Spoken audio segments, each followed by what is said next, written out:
Hey everybody, I'm Erin Miller, the executive chef and owner of Hearth, and we are so excited to be doing Crab Feast 2024 with our friends at Notch Brewing and Rocky Neck Seafood.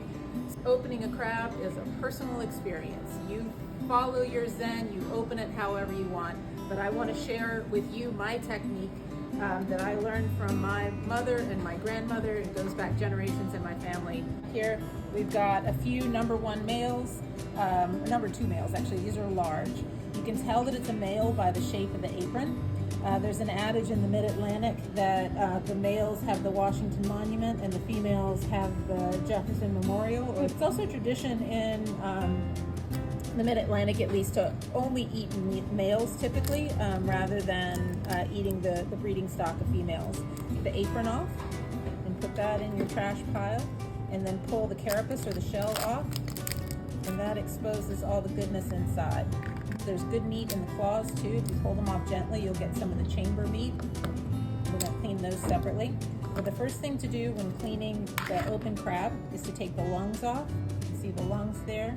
So I'm just going to cut them off. You notice I'm using a knife. And this is what I grew up using, and I love using. Just as an inexpensive dollar store knife. Doesn't have to be sharp, but what you need is something rigid and pointy. So at Crab Feast, we're going to have some bamboo knives for people. We're also going to have mallets if that's your way of opening shellfish. But if you have your own kit, if you have your own mallet or knife that you want to bring with you, please feel free. I'll cut off the lungs, and the next thing I'm going to do is just break it in half. This is actually fat. So as it cooks, it turns yellow. My Uncle Vince in Baltimore used to spread this on crackers and eat your knife and split it right down the middle, kind of filleting it open, and that opens those beautiful chambers of crab meat. This always brings back memories of picking out little bits of crab and giving it to my kids when they were younger. Bottom side, now you've exposed all that wonderful meat, and the legs are still attached. And you can usually take the legs and just pull them out and get a big chunk of meat, because the back fin is the most succulent, the lumpiest of the lump meat, and you can usually get a great big chunk of meat out with that lump back. We're really excited to have you all join us on Saturday.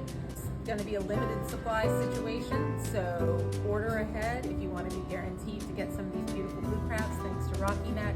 We're going to be steaming them on Friday with my family's secret blend of spices, and it's just going to be an amazing afternoon, and we're so delighted to share it with you. Thanks, and see you Saturday.